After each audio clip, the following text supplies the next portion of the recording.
alvorecer de uma manhã de outubro, um homem surgiu na estrada de terra que levava ao centro da cidade com botas cobertas de pó e um casaco remendado que rangia a cada passo. À sua volta, carros de luxo brilhavam sob a luz pálida, enquanto vitrines exibiam produtos que pareciam pertencer a outro mundo. Do outro lado da cerca, vinhedos se estendiam em fileiras ordenadas, promessa de safra e legado. A cena era contraditória. O homem caminhava como se tivesse sido expulso de um palácio e, ao mesmo tempo, carregava a alma austera de quem conhece a terra. Por baixo dos trapos, poucos adivinhariam que ali residia uma fortuna dissimulada, uma herança que vinha de gerações e de uma fortuna concentrada em terras, equipamentos e memórias de colheitas. A cena era contraditória.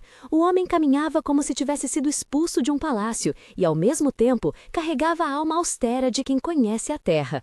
Por baixo dos trapos, poucos adivinhariam que ali residia uma fortuna dissimulada, uma herança que vinha de gerações e de uma fortuna concentrada em terras, equipamentos e memórias de colheitas. Havia naquela aparição a promessa de uma prova que mudaria reputações, afetaria corações e exporia o frágil tecido entre amor e interesse. O conflito era simples e devastador, provar se o afeto que rodeava aquele homem vinha do que ele possuía ou da pessoa que ele era quando a fortuna desaparecesse. A pergunta pairava sobre a estrada como pó em suspensão: o que permanece quando o brilho se apaga? Miguel Amaral nascera entre as colinas onde os vinhedos respiram e o vento sempre conta uma história de safra. Filho de Ana Luzia Amaral e de Joaquim Amaral, cresceu rodeado por tonéis, cheiro de madeira e pela contagem rigorosa das estações. Desde pequeno, aprendera a distinguir um cacho por peso, cor e textura, a sentir a terra com as mãos e a nomear cada parreira pelo tom de sua folha na manhã. A herança que recebeu não foi só a terra, foi uma cadeia de pequenas propriedades que juntos formavam uma fortuna rural e uma imagem familiar moldada por capas de revista. Na sala principal da casa antiga havia retratos de antepassados, taças de cristal usadas em festas de safra e um relógio que marcava as horas da colheita. Miguel, apesar do sobrenome, era afeito ao trabalho suado. Passou meses em trincheiras de poda, sentiu o gosto metálico da chuva na boca e a textura áspera das cordas nas mãos. A governanta Teresa o chamava com carinho de meu jovem quando ele perdia a noção do tempo na contabilidade de vinhas. Havia nele uma contradição que poucos viam por fora: a simplicidade de quem ama a terra e a complexidade de quem herdou contratos, impostos e expectativas. Em casa, o cheiro de café fresco misturava-se ao odor da madeira encerada. À noite, portas de madeira rangiam como se oferecessem conselhos antigos. Esses elementos sensoriais, a resistência do couro das botas, o canto dos pardais no telhado, a textura fria de papéis de legado, constituíam a pele de Miguel e explicavam tanto seu orgulho quanto seu medo secreto de que tudo aquilo fosse interpretado como moeda de troca em sentimentos. A relação com Isabela Monteiro começara como muitas da alta sociedade, num baile de inauguração de um restaurante entre garrafas de vinho e conversas sobre investimentos. Ela, com um sorriso afiado e vestidos que brilhavam como reflexo de taças, fora recebida em palácios, chamada para campanhas e conhecida por ser amiga de influencers que ditavam tendências em festas. Os sinais de interesse material se fizeram discretos e depois explícitos. Presentes caros em datas improvisadas, menções sutis sobre a importância de alianças sociais, a presença constante de fotógrafos em eventos que, por coincidência, ela frequentava com ele. Miguel notara essas fissuras com um desconforto que crescia. O capataz Joaquim comentava com ironia. Teresa franzia a testa e o contador Rafael avisava sobre contratos e cláusulas que precisavam de revisão. Houve mensagens que vieram tarde da noite, um pedido de compromisso proposto com um número de segurança financeira ao lado, e conversas em que o riso dela cessava quando o assunto ia para o lado emocional. Em pequena reunião na adega, com barris cheirando a romã e madeira antiga, Miguel perguntou: "Você me quer pelo que sou ou pelo que tenho?" Isabela sorriu, tocou uma taça e respondeu com diplomacia que flertava com evasivas. O silêncio que seguiu foi pesado como o ar antes da chuva. Amigos como Sofia Lopes e Pedro Alves notaram. Aos poucos ele começou a cultivar dúvidas que se instalaram como ervas daninhas entre as vides. Será que a afeição dela resistiria ao teste da ausência da fortuna? Nos meses que antecederam o teste, Miguel aprendeu a desenhar uma despedida que não fosse violência, mas sim experimentação. Decidiu criar uma prova que fosse ao mesmo tempo simples e implacável, retirar o status, a aparência e a expectativa, e observar. Conversou com Teresa e com Joaquim, pediu discrição a Rafael e envolveu apenas Cláudia, sua irmã mais nova, que era cúmplice dos gestos sinceros. Comprou roupas velhas em mercados da cidade, praticou a fala de quem não quer impressionar, estudou o comportamento de quem vive sem privilégios e anotou detalhes para que a encenação fosse verossímil. O casaco amarrotado que fazia barulho na chuva, a mochila com cantos remendados, a voz que não chamasse a atenção. Aprendeu a pedir comida em filas, a sorrir sem brilho e a sustentar a posição que tal teste exigia. Criou o pseudônimo de João das Vinhas para que nenhum eco da herança lhe seguisse. Montou um plano logístico. Na noite do evento, ele apareceria no centro da cidade pedindo emprego em pequenos comércios. Uma equipe discreta filmaria interações e, mais tarde, quando Isabela estivesse entre amigos no restaurante de sempre, ele iria até o terraço com a humildade programada e observaria. Nas reuniões para preparar o teste, as vozes soavam baixas e a tensão era palpável. Teresa limpou vestimentas velhas até que tivessem cheiro adequado de rua. Joaquim ensinou como portar as mãos e caminhar entre pessoas que olham por cima. Cláudia lhe passou frases simples que soavam genuínas. Diante da mesa de planejamento, o cheiro de tinta fresca, a textura do papel e o brilho esmaecido de uma fotografia antiga da família compunham uma sensação de Despedida e renovação simultâneas. A primeira tensão real surgiu quando Miguel, agora João das Vinhas, foi à praça pedir trabalho em uma banca de frutas. A despeito do frio na barriga, sua voz saiu rouca, com a mesma textura do couro de suas botas. O vendedor, Renato, olhou primeiro para o casaco, depois para o rosto. O diálogo foi curto e tortuoso e delineou as regras do jogo. Renato: você já trabalhou com colheita? Já andei por terras desde pequeno, mas estou precisando de serviço. Renato: tem referências? João: tem um nome antigo, mas prefiro que me julgue agora. Renato hesitou, tocou a superfície da tábua com dedos calejados e ouviu o silêncio que as roupas revelavam. A reação do público foi um olhar frio, alguns cochichos, uma criança apontando. Naquele momento, o medo de Miguel aumentou, porque descobriu que a humilhação pública era uma matéria que se multiplicava no ar. O som de passos que se afastavam e o cheiro de desdém deixaram marcas. Ele sentiu o gosto salgado do constrangimento, memórias de rejeição infantil voltaram e a decisão de prosseguir tornou-se um teste interno entre orgulho e necessidade de verdade. A preparação da prova incluiu aprendizagens que pareciam pequenas, mas eram cruciais. Miguel estudou maneirismos, como substituir a postura ereta da mesa de reuniões por uma curvatura discreta dos ombros, como falar com timbre desigual, como fingir que não sabia manusear talheres finos sem parecer afetado. Comprou roupas que cheirassem a chuva, botas com solado gasto e uma mochila que, quando aberta, exalava pão velho e panos. Aprendeu a pedir com humildade, a agradecer com olhos baixos e a sustentar uma história plausível de perda, que investimentos mal calculados e um incêndio em um armazém tinham levado sua família a dificuldades temporárias. Para tornar o pseudônimo crível, inventou pequenos detalhes. Um tio que morou no interior, uma carta antiga guardada no bolso, uma cicatriz na mão direita. Teresa ensaiou com ele variações de resposta. Joaquim passou o passo a passo de como pedir emprego em uma adega sem falar em sobrenomes, e Cláudia fez a lista de contatos para emergências. As descrições sensoriais eram constantes. O som arranhado das roupas no tecido, o cheiro de óleo de cozinha do restaurante onde ele pediria um emprego, o gosto de café aguado tomado em frente às vitrines. A técnica por trás do experimento lembrava um planejamento de campo, objetivos claros, variáveis controladas, pontos de observação e registro em vídeo. A montagem cuidadosa da farsa mostrava que, mesmo em testes morais, o processo era técnico e requer atenção meticulosa. No jantar marcado por Isabela no terraço do restaurante mais citado na coluna social, Miguel entrou com passos medidos, suporte técnico mínimo e olhos atentos. O terraço era um palco de superfícies brilhantes, de taças que tintilavam e de conversas cujo volume alternava entre risos estudados e confidências enlatadas. Sentiu o vento frio no rosto, o perfume sintético das colônias caras, o estalo distante de palitos de dente e o brilho das lâmpadas que deixavam tudo com um tom teatral. Isabela estava ali, como sempre, impecável, rosto delineado, joias discretas que piscavam como estrelas pequenas e um sorriso que funcionava como anúncio. Ao redor dela, Sofia, influenciadora, ria alto ao celular. Pedro, jornalista, fazia anotações. Renato, chefe convidado, passava entre mesas trazendo pequenos pratos fumegantes. Miguel se aproximou.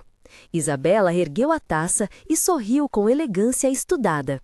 O diálogo naquela cena central foi denso e seguiria como prova definitiva com trocas que se alongaram e que expuseram humilhação, expectativa e decisão. Isabela: Miguel, que surpresa ver você aqui com essa aparência. Miguel: vim por vontade de estar perto, não por aparência. Isabela: mas você parece diferente, está bem?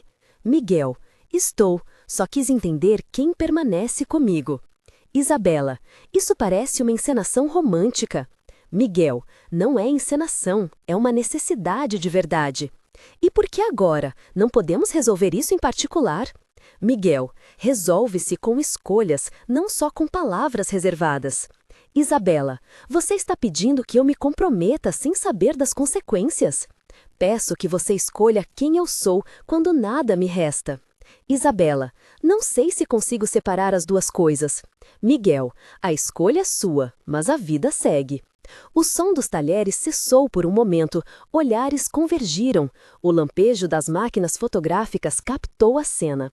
As sensações foram intensas, o gosto metálico do nervosismo, o cheiro de perfume misturado à comida rica, a textura do guardanapo entre dedos trêmulos.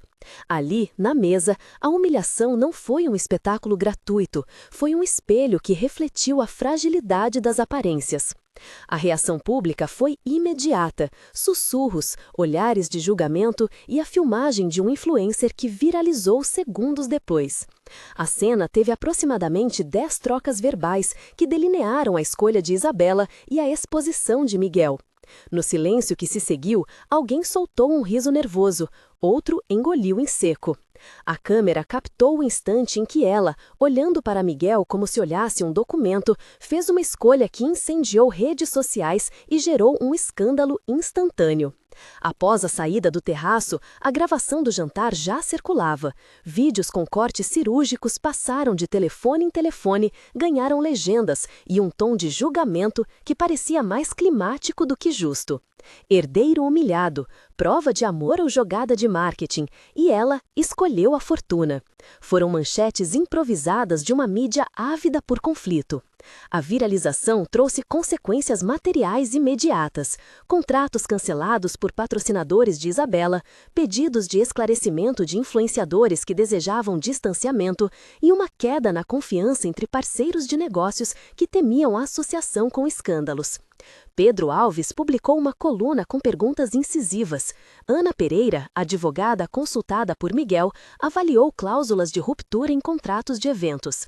Houve uma demissão simbólica de um assessor que vazou imagens. A agência de comunicação de Isabela trocou o número de mensagens e a fortuna de Miguel deixou de ser tema para alguns investidores que consideraram a instabilidade de imagem um risco.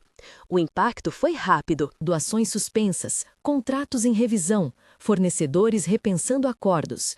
O som de notificações convertia-se em ruído de crise. O gosto amargo da vergonha tornou-se pungente.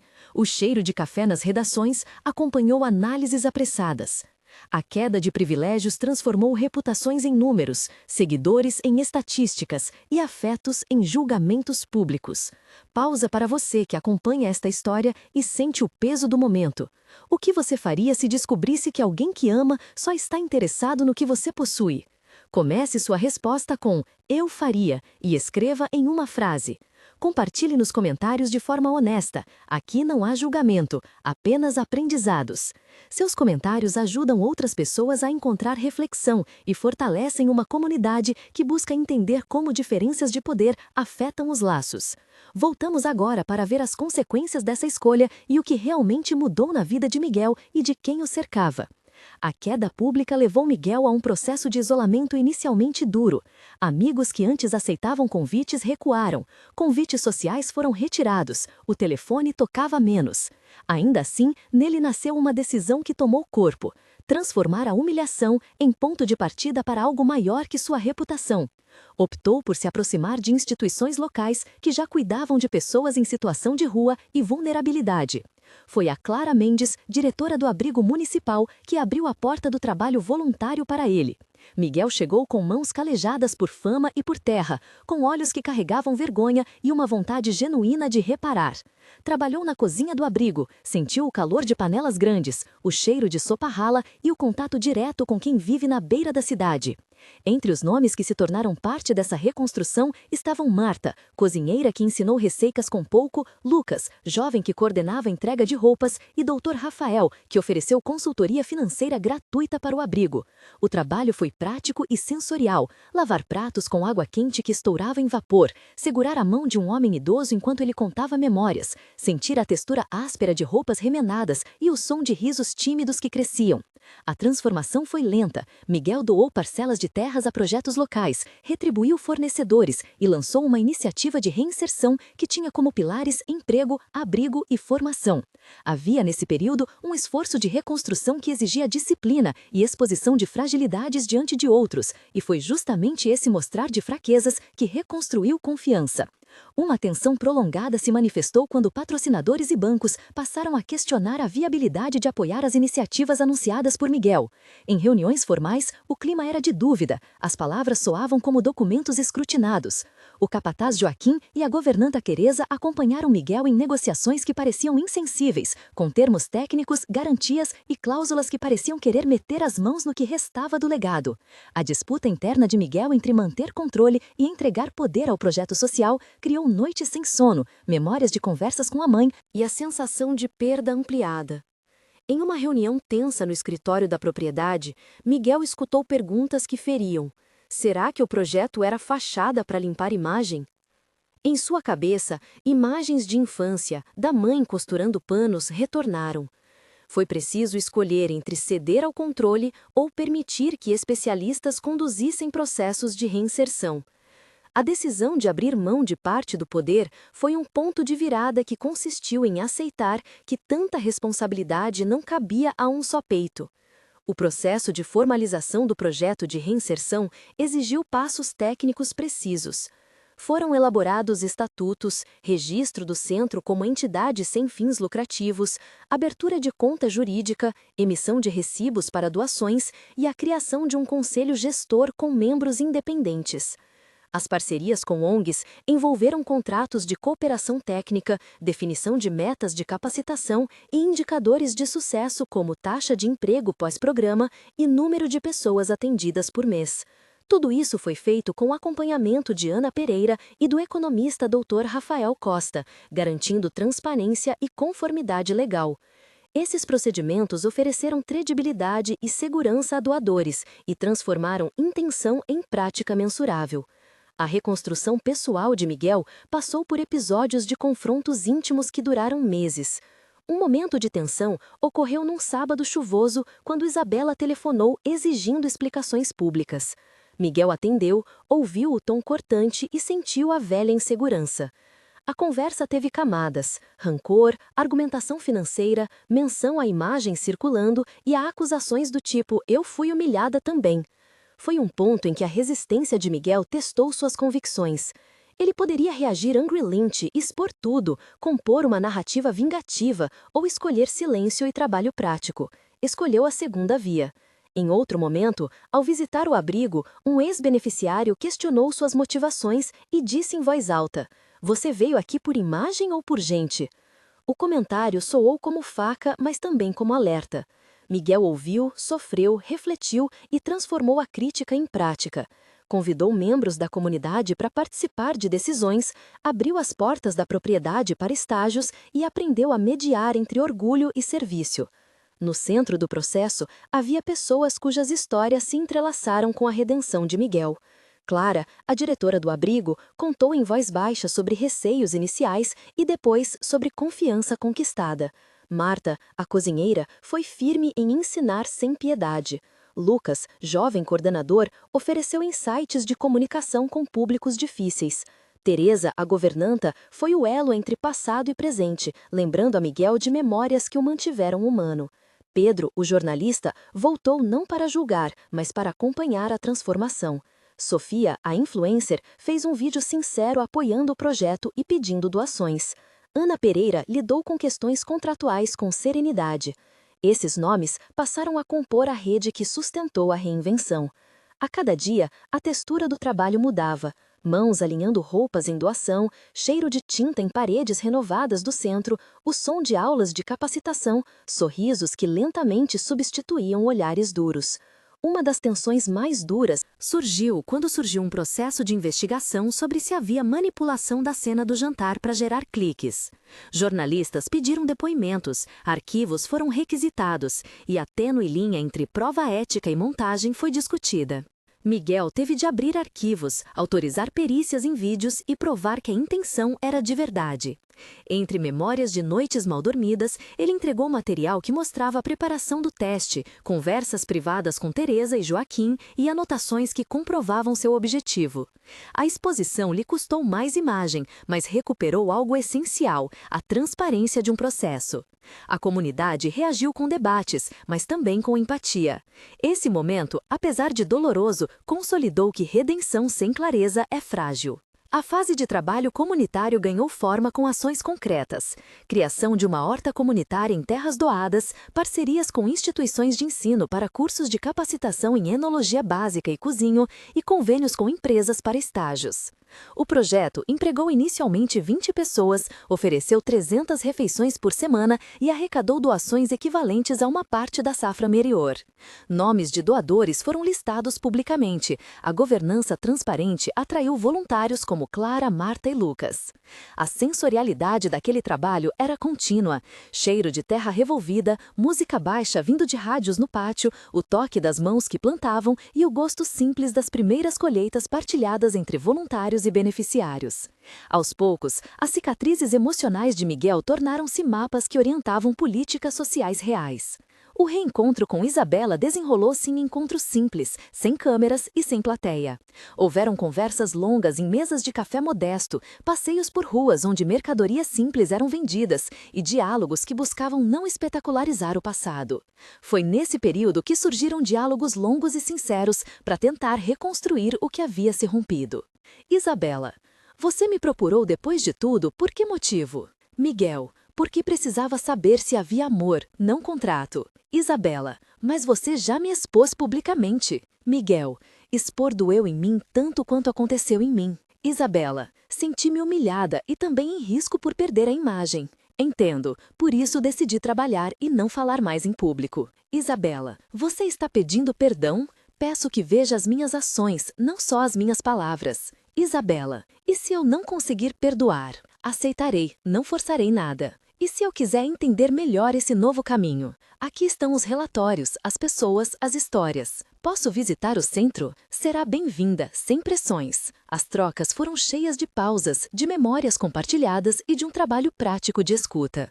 A reconstrução do vínculo não foi um retorno ao passado, foi a criação de um presente diferente. Com o desenrolar das ações, moradores locais como Pedro e Sofia passaram a apoiar o centro e pequenas empresas forneceram equipamentos. A rede de apoio cresceu.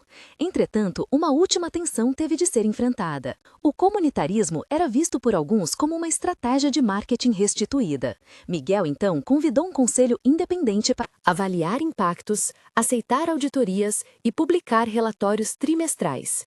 A transparência tornou-se pilar. Em reuniões públicas, o som das cadeiras, o brilho no rosto de participantes e o cheiro de café antecipavam decisões que agora se orientavam por números e histórias reais. Epílogo: 1 mês depois. 1 mês após o episódio, o Centro de Reinserção inaugurado com recursos doados e terras convertidas funcionava em ritmo de descoberta. 150 pessoas compareceram ao evento de abertura, respirando o cheiro de panfletos frescos e o aroma de café comunitário. A imprensa local cobriu com ceticismo e curiosidade. Alguns jornalistas mencionaram que o número de doações iniciais havia arrecadado recursos suficientes para serviços básicos por 3 meses.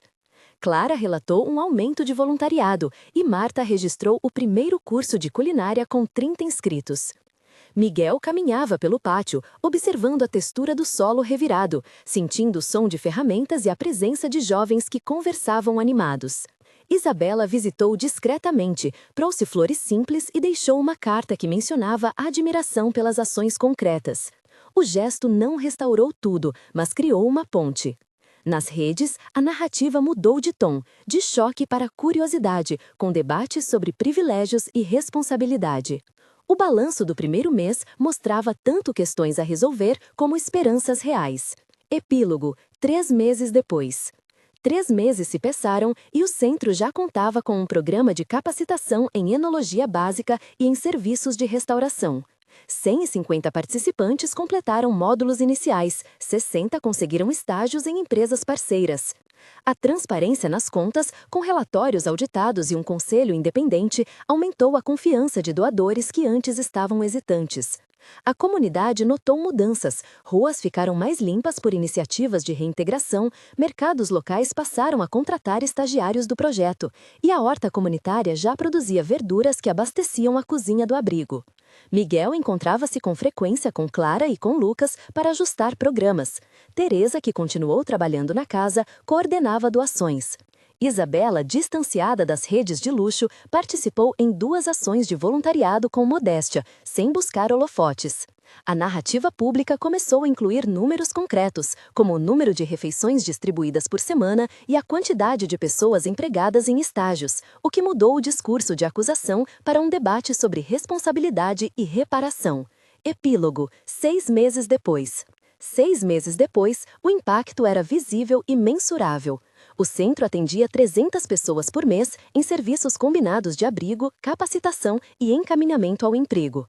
Parcerias com instituições técnicas garantiam formação profissional continuada. A horta comunitária produzia alimentos para 120 refeições semanais e a safra inicial de produtos era vendida em feiras locais para sustentar parte das despesas. Foram formalizados acordos com empresas locais para empregar e avaliar participantes, resultando em 40 contratos formais de trabalho.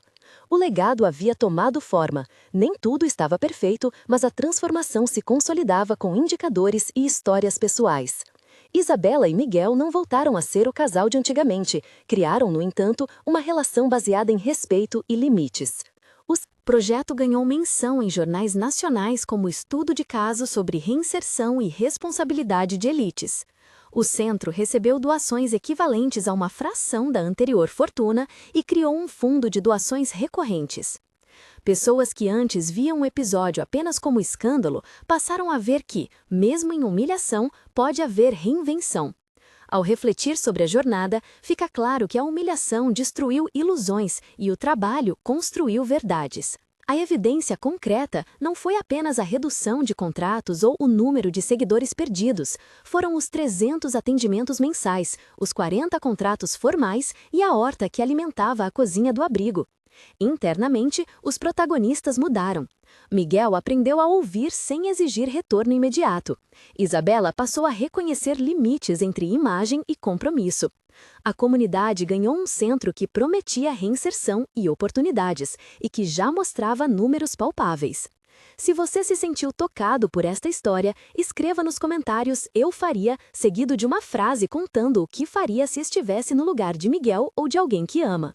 Inscreva-se se quiser acompanhar outras histórias de transformação e aprender com exemplos reais. No fim, o que vale não é quanto se pode exibir, mas quanto se está disposto a doar quando ninguém mais olha.